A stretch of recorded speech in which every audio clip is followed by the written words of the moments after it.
Okay, I don't know what happened, but the first video sort of cut short.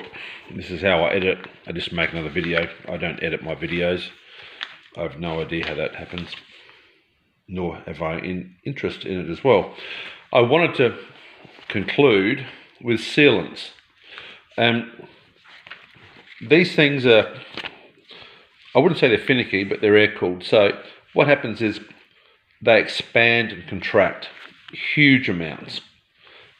They're noisy. That's half of their fun. They are just a delight. Unless you've owned an air-cooled Porsche.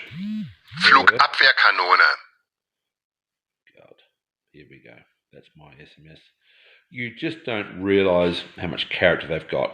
I'm into motorcycles. If you've seen my other blogs or vlogs or whatever it is, I'm not really into motor cars. My passion is motorcycles. But if you've ever ridden a good Ducati, not a shit one, like a really good high-end Ducati, they have so much character. Last about 2 minutes. Expensive. They're beyond me now, but they are just gorgeous. I've owned a few. Stunning. Anyway, where was I? So, because they expand and contract so much, these things do have a propensity to leak oil. I think you can get them really good, and not perfect. It's certainly not a Honda or a Honda, but they're pretty good. So if you go online, Henry Schmidt as well from Supertech, he'll give you a real good rundown. When you rebuild one of these motors or pull them apart, you've got to throw, if you're in America, you probably spend $50 at it. If you're in Australia, you've got to spend probably $150 in sealants. It's worth every cent. Don't dick around. Listen to the experts. It works really well. I've got this thing almost 100% all tight, apart from this, like I said, this one chain cover here. It's been smacked. I suspect what happened is that engine was out of a 67 911S, which in today's money, if it was a really nice car, is worth $500,000. It was rear-ended. The motor was pulled out. It was in a wrecker in California, which is where the car comes from. It's a Santa Monica car.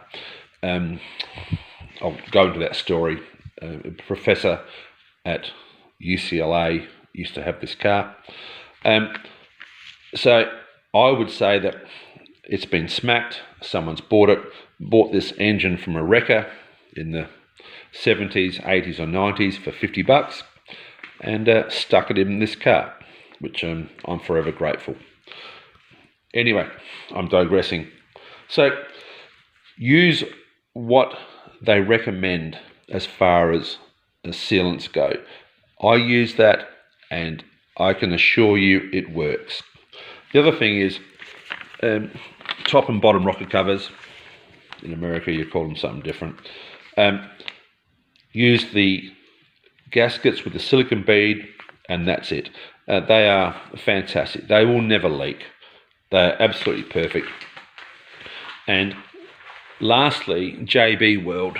I don't know whether you can see it, but so you'll see JB World just here on the other side of these chain covers, because there is a gap between here and the engine.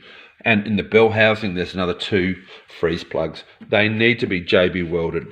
If you don't JB weld them, they will leak. I'll guarantee it. So get that done, and that's about it. And what was cut short from the last video was me sprouting and bullshitting that you can pay someone $160 or $260 an hour to fix this car, and trust me, you'll pick it up, take it home, it'll still leak oil, it still won't run right, it'll still do this, it'll still do that. Do it yourself, and every single time you work on it, you will learn.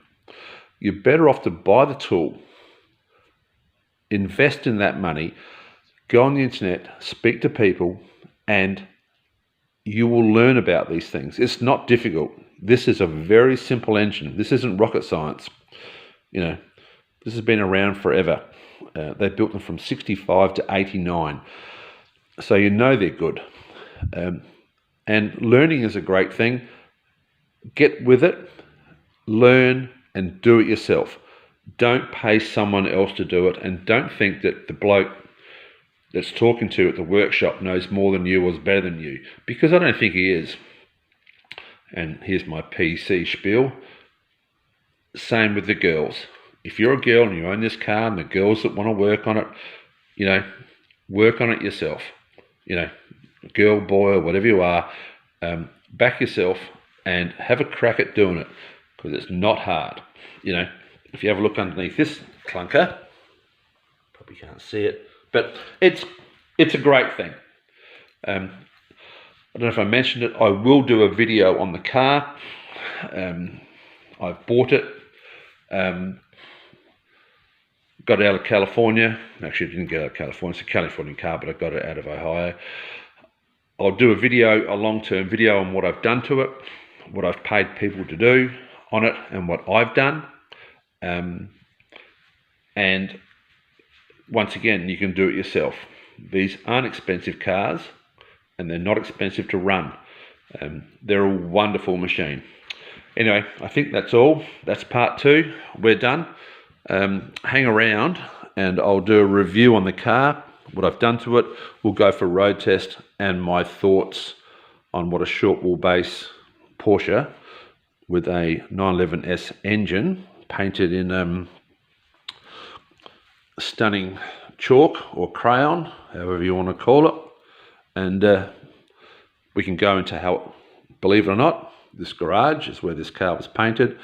I painted it myself in this garage, so there's no need to pay anyone any money. That's obviously done in Glazer at R22. It's done the good stuff. But once again, we'll go through all that. You can do it yourself. Anyway, have a great night, and we'll see you later from Australia in McLaren Vale. And it's fucking cold.